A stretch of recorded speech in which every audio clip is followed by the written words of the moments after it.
동지, 이 문서를 보십시오. 이 명단에 있는 사람들은 모두 사라질 예정입니다. 2024년 12월 15일 평양 노동당 청사 지하 3층 비밀 회의실에서 들려온 이 한마디가 한 남자의 운명을 완전히 바꿔놓았습니다. 그 문서에는 무려 200명의 고위 간부 이름이 적혀 있었고 그 중에는 어제까지 함께 술을 마시며 웃던 동료의 이름도 있었습니다. 7개월 후인 2025년 7월 3일 오전 11시 47분 인천국제공항 입국장에 그 남자가 내렸습니다. 겉보기에는 평범한 중년 남성이었지만 그의 정체가 알려지자 전 세계가 술렁였습니다. 바로 북한 노동당 중앙위원회 핵심 간부로 15년간 김정은의 측근으로 일하며 권력의 가장 깊숙한 곳을 목격한 인물이었기 때문입니다. 그가 알고 있는 비밀의 양은 상상을 초월했습니다. 김정은이 지난 3년간 숙청한 고위 간부만 200명이 넘는다는 충격적인 사실부터 북한 권력층의 해외 비자금이 무려 50억 달러에 달한다는 기밀까지 미국 워싱턴 포스트는 21세기 최대 규모의 정보 자산 확보라고 보도했고 중국 공안부는 24시간 비상체제에 돌입했습니다.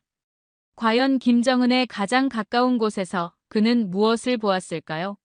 그리고 모든 특권을 포기하고서라도 탈출해야만 했던 진짜 이유는 무엇일까요? 감동 소식통에서만 들을 수 있는 권력의 심장부에서 나온 충격적인 진실 이야기, 지금 시작합니다. 이야기 시작 전에 구독과 좋아요 부탁드립니다. 영상 제작에 큰 힘이 됩니다.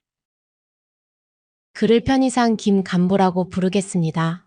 김 간부는 한때 평양에서 간부 동지라는 최고의 호칭으로 불리던 사람이었습니다. 북한에서 이 호칭이 얼마나 대단한지 아십니까?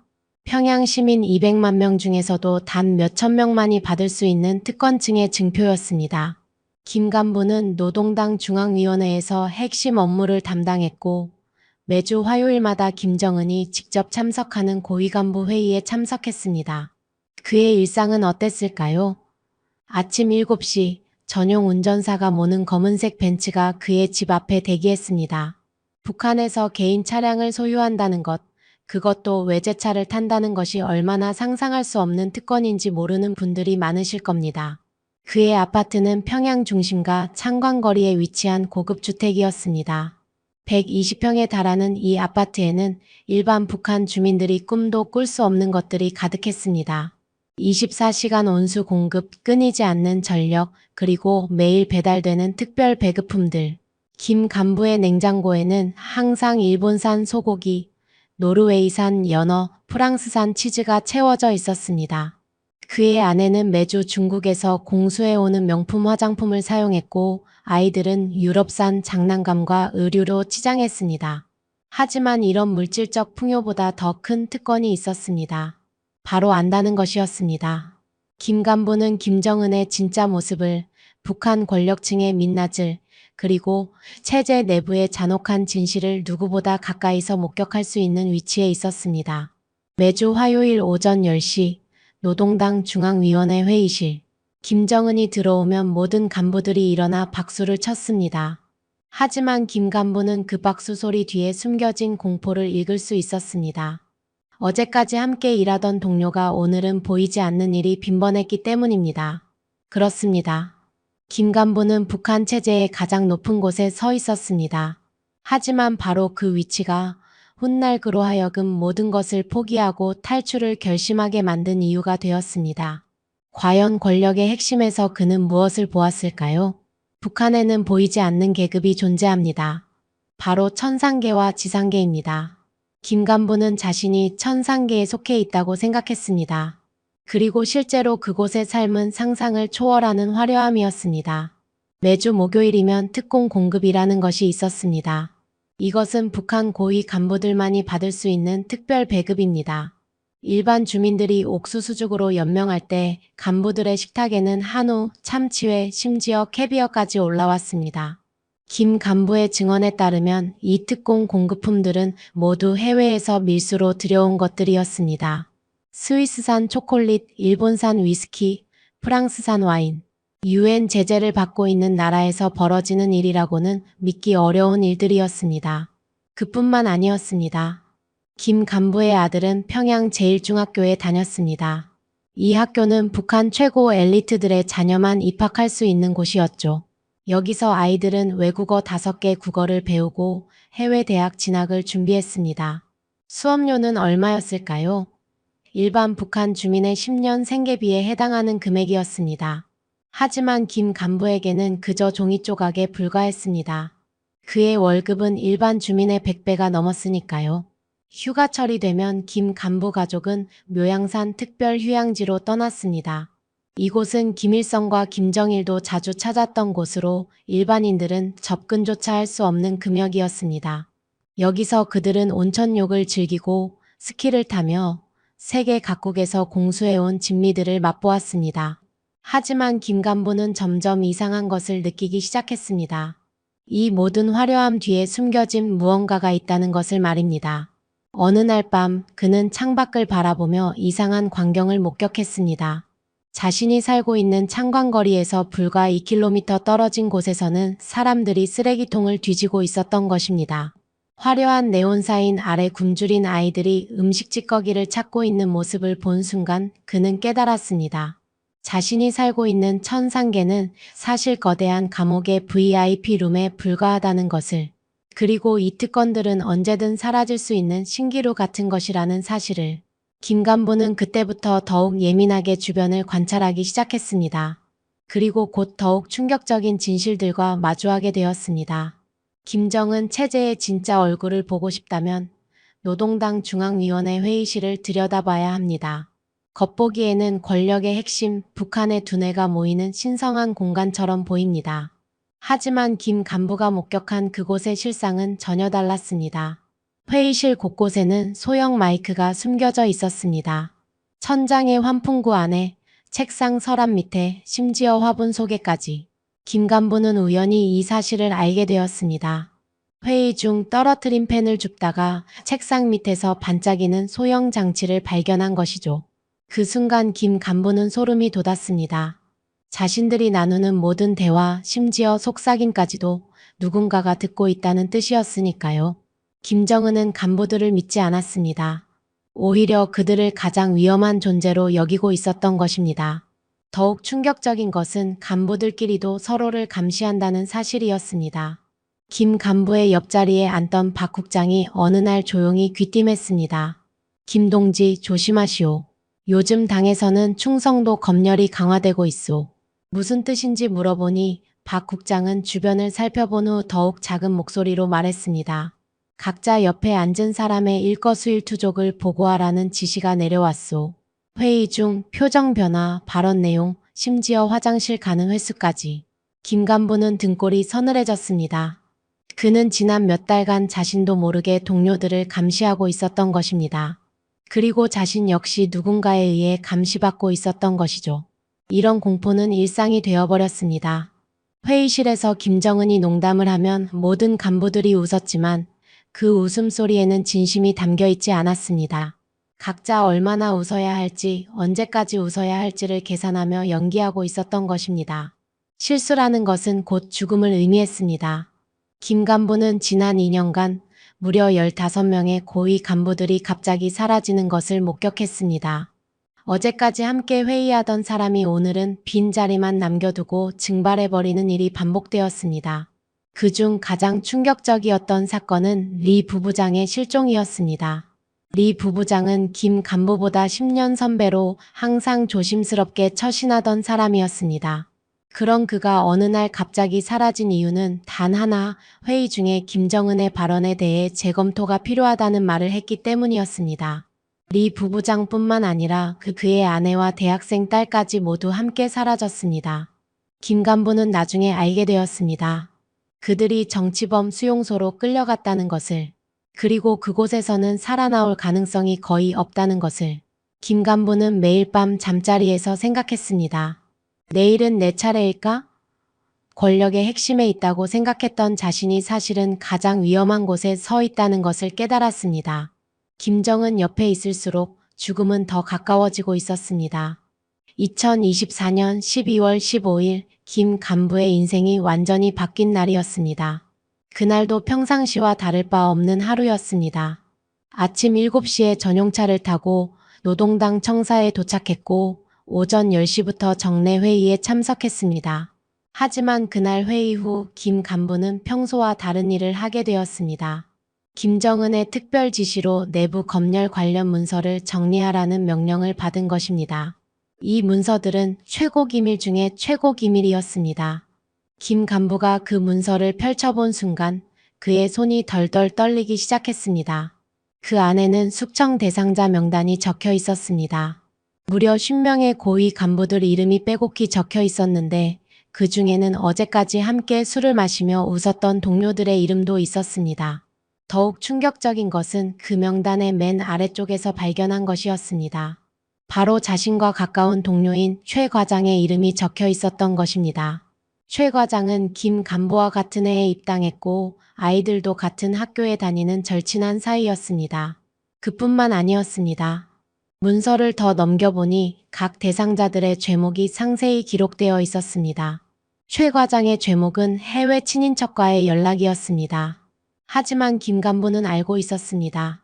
최 과장이 연락한 해외 친인척이란 중국에 살고 있는 고모였고 단지 명절 인사만 주고받았을 뿐이라는 것을.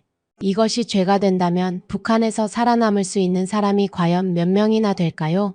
김 간부는 그제야 깨달았습니다.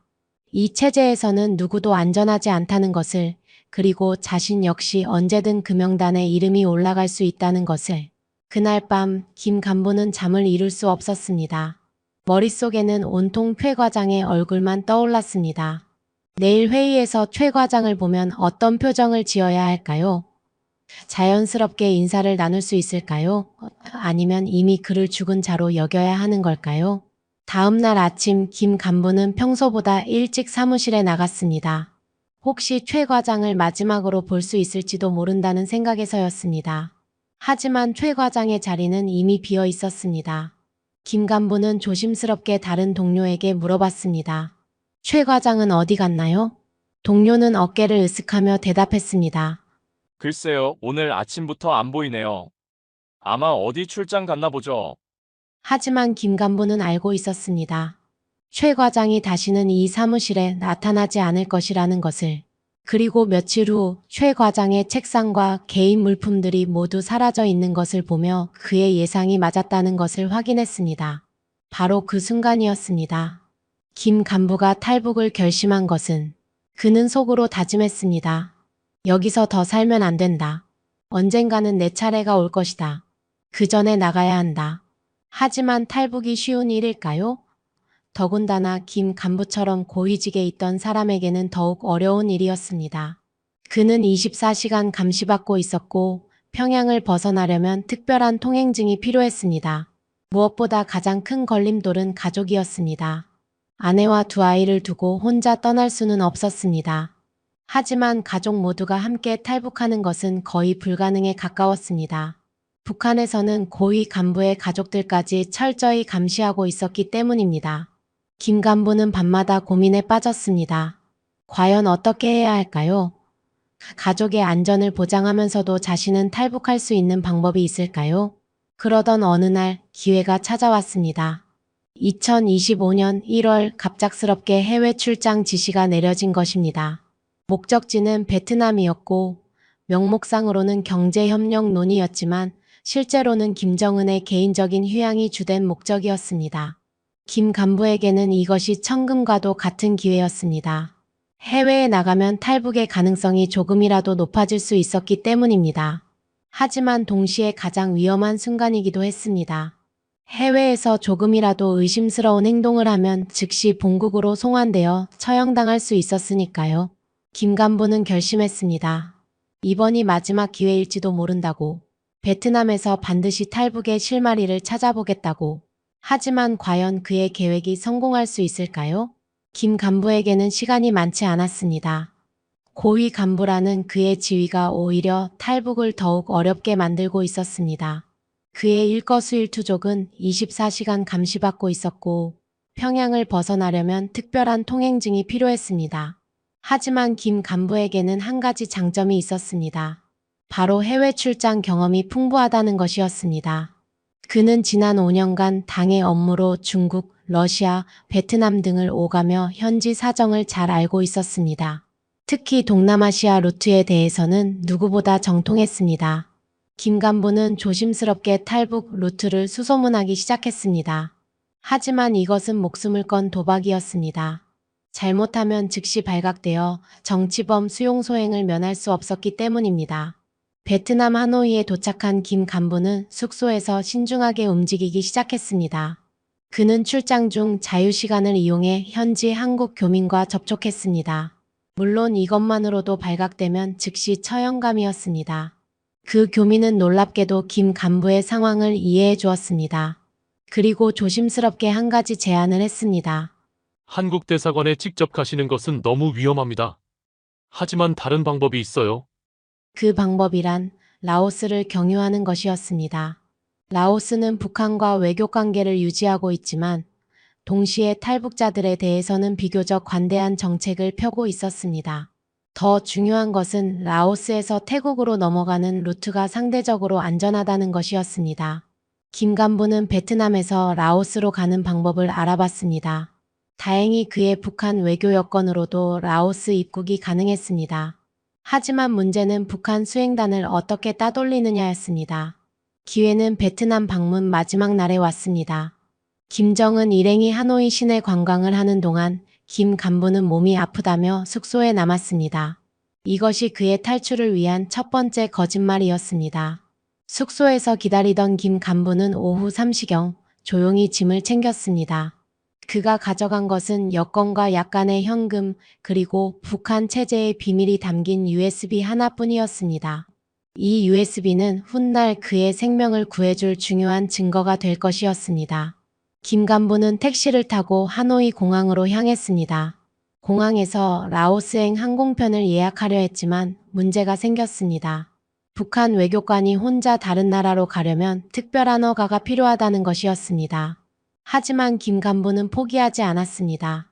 그는 항공사 직원에게 긴급 외교 업무라고 설명했고 평소 쌓아온 협상 경험을 발휘해 마침내 항공편을 예약할 수 있었습니다. 비행기가 이륙하는 순간 김 간부의 눈에는 눈물이 고였습니다. 평양에 두고 온 아내와 아이들 생각이 났기 때문입니다. 과연 그들을 다시 볼 수 있을까요? 아니면 이것이 영원한 이별이 될까요? 하지만 돌이킬 수는 없었습니다. 비행기는 이미 라오스를 향해 날고 있었고 김 간부의 새로운 인생이 시작되고 있었습니다. 라오스 비엔티안 공항에 도착한 김 간부는 곧바로 위험을 감지했습니다. 입국 심사대에서 북한 여권을 보자 직원의 표정이 굳어졌기 때문입니다. 하지만 다행히 외교관 신분 때문에 큰 문제 없이 통과할 수 있었습니다. 공항을 나선 김 간부는 미리 연락받은 주소로 향했습니다. 그곳은 비엔티안 외곽의 허름한 게스트하우스였습니다. 화려한 평양의 아파트에 비하면 초라하기 짝이 없는 곳이었지만 김 간부에게는 생명을 구해줄 은신처였습니다. 게스트하우스 주인은 50대 중국계 라오스인이었습니다. 그는 김 간부를 보자마자 작은 목소리로 말했습니다. 당신이 그분이군요. 위험합니다. 중국 공안이 벌써 움직이고 있어요. 김 간부의 심장이 멎는 듯 했습니다. 그가 탈출한 지 아직 12시간밖에 지나지 않았는데 벌써 추적이 시작된 것입니다. 북한의 정보망이 얼마나 치밀한지를 보여주는 대목이었습니다. 게스트하우스 주인은 김 간부를 지하실로 안내했습니다. 그곳은 겨우 6평 남짓한 좁은 공간이었지만 외부에서는 전혀 보이지 않는 은밀한 장소였습니다. 김 간부는 이곳에서 2주간 숨어 지내야 했습니다. 지하실 생활은 지옥과 같았습니다. 창문 하나 없는 밀폐된 공간에서 김 간부는 하루 종일 불안에 떨며 지냈습니다. 식사는 하루 2번, 주인이 몰래 가져다주는 쌀밥과 김치가 전부였습니다. 가장 힘든 것은 가족 생각이었습니다. 김 간부는 매일 밤 아내와 아이들이 어떻게 지내고 있을지 걱정했습니다. 혹시 자신 때문에 가족들이 위험에 처하지는 않았을까요? 북한에서는 한 사람이 탈북하면 가족 전체가 연좌제로 처벌받는 것이 일반적이었습니다. 3일째 되던 날, 김 간부에게 충격적인 소식이 전해졌습니다. 게스트하우스 주인이 조심스럽게 알려준 것인데 중국 공안이 비엔티안 시내 호텔들을 수색하고 있다는 것이었습니다. 그들은 김 간부의 사진을 들고 다니며 행방을 추적하고 있었습니다. 김 간부는 그제야 실감했습니다. 자신이 얼마나 중요한 인물인지를. 북한이 이렇게까지 자신을 찾으려고 애쓰는 이유는 단순히 탈북자이기 때문이 아니라 자신이 알고 있는 비밀들 때문이라는 것을. 더욱 위험한 소식도 들려왔습니다. 북한에서 특수부대가 파견되어 라오스에 도착했다는 정보였습니다. 이들의 목적은 분명했습니다.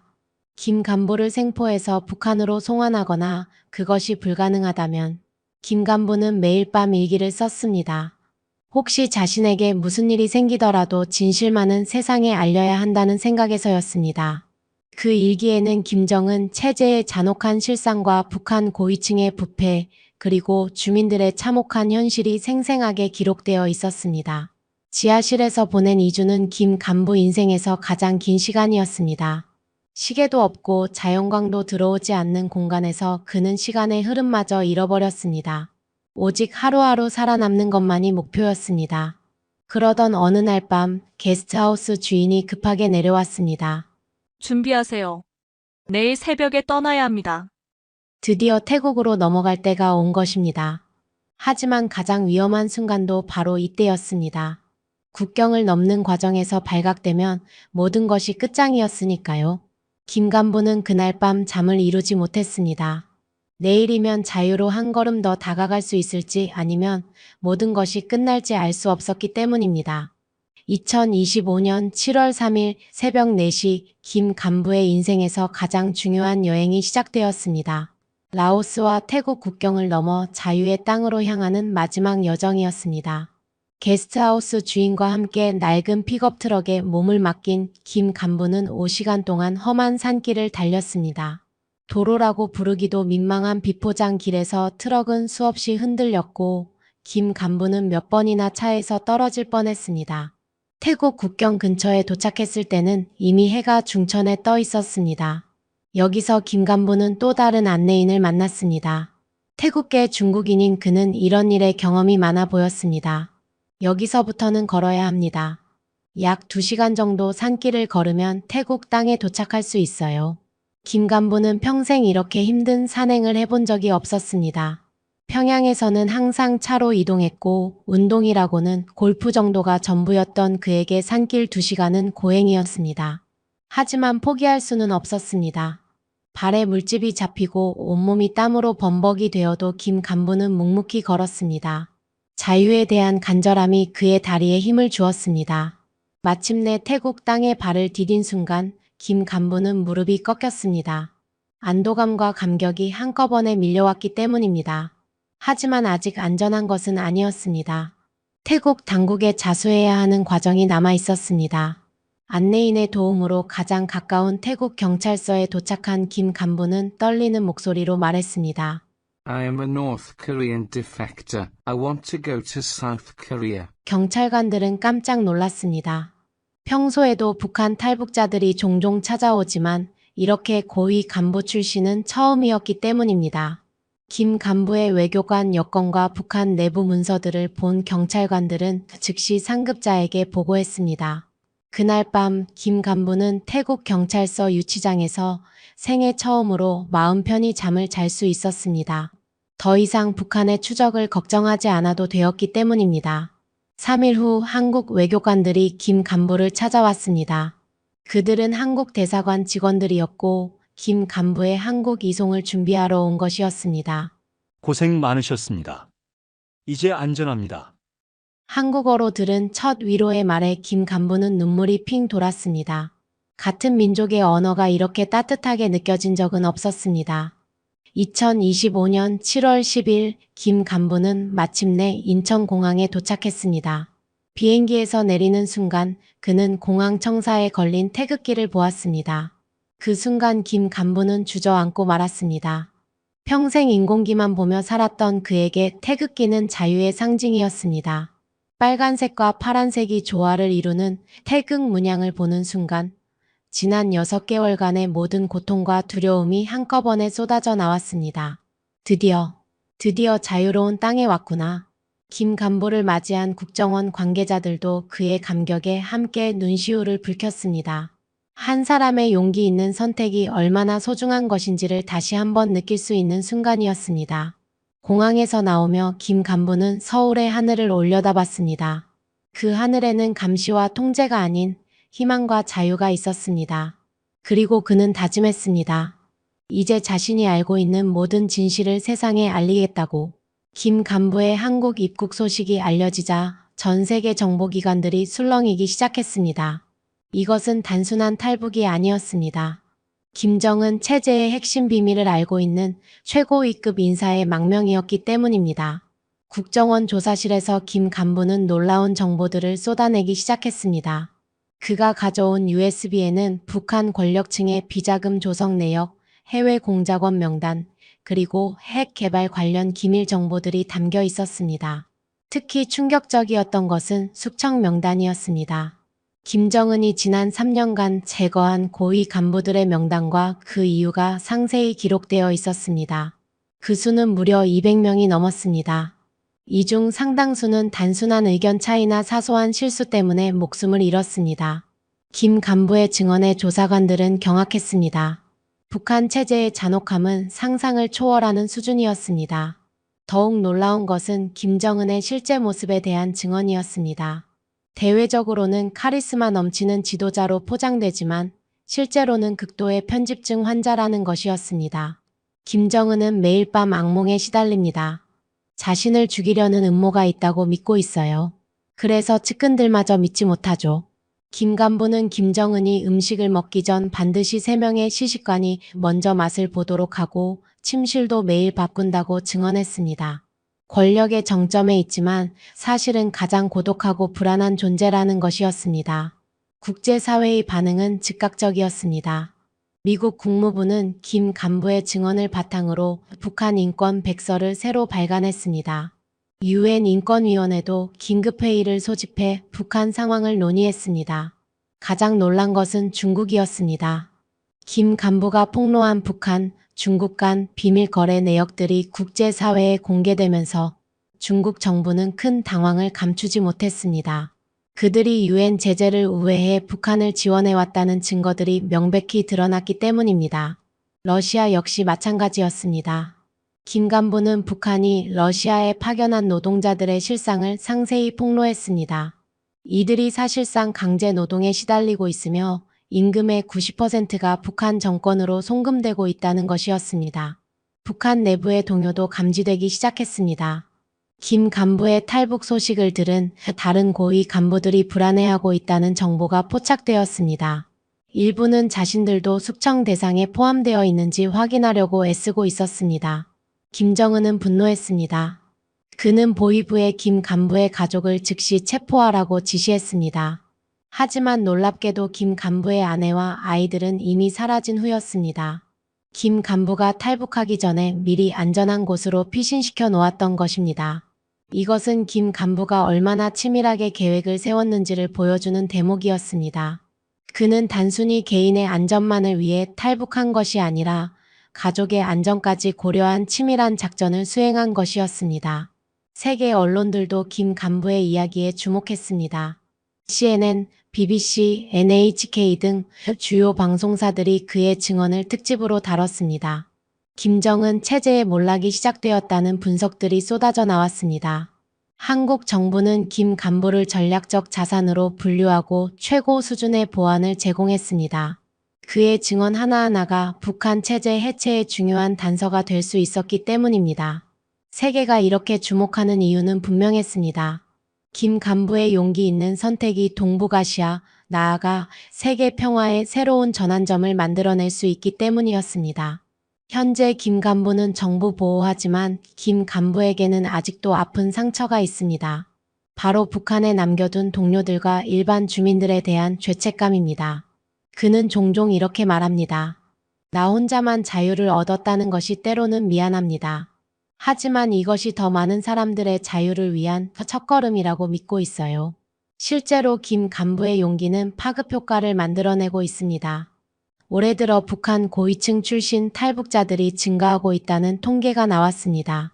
김 간부가 보여준 용기가 다른 이들에게도 희망을 주고 있는 것입니다. 국제사회에서도 김 간부의 영향력은 계속 커지고 있습니다. 유엔은 그의 증언을 바탕으로 북한 인권 결의안을 더욱 강화했습니다. 미국과 유럽 각국도 대북 제재를 한층 더 강화하는 조치를 발표했습니다. 무엇보다 중요한 것은 김 간부가 보여준 개인의 용기입니다. 한 사람의 양심적인 선택이 전 세계를 움직이고 있는 것입니다. 이것이야말로 진정한 리더십이 아닐까요? 김 간부는 요즘 한국의 민주주의 역사에 대해 공부하고 있습니다. 특히 419 혁명과 6월 민주항쟁에 깊은 감명을 받았다고 합니다. 그는 이렇게 말했습니다. 한국 국민들이 독재에 맞서 민주주의를 쟁취한 역사를 보며 큰 감동을 받았습니다. 언젠가 북한 주민들도 그런 날이 올 것이라고 확신합니다. 김 간부의 가족들도 안전한 곳에서 새로운 생활을 시작했습니다. 그의 아내는 한국어 교사가 되는 것이 꿈이라고 합니다. 아이들은 한국 학교에 적응하며 밝게 웃고 있습니다. 진정한 자유를 맛보고 있는 것입니다. 지금 이 순간에도 김 간부는 북한의 진실을 알리기 위해 노력하고 있습니다. 그의 증언 하나하나가 역사의 한 페이지가 되고 있습니다. 그리고 그 역사는 언젠가 한반도에 진정한 평화를 가져다 줄 것입니다.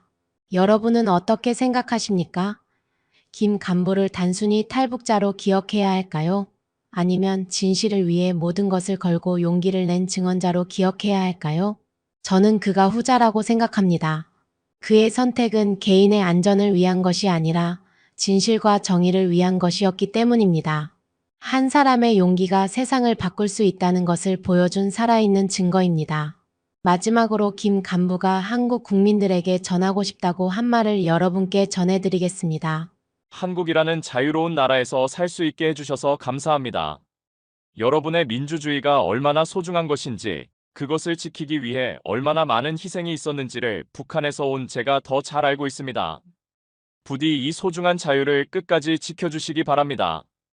여러분도 댓글로 김 간부에게 응원의 메시지를 남겨주세요. 그리고 이 이야기가 더 많은 사람들에게 전해질 수 있도록 구독과 좋아요, 그리고 공유 부탁드립니다. 진실의 힘은 그것을 아는 사람들이 많아질 때 더욱 커집니다. 여러분의 관심과 응원이 북한의 자유를 앞당기는 작은 힘이 될 것입니다. 끝까지 시청해 주셔서 감사합니다.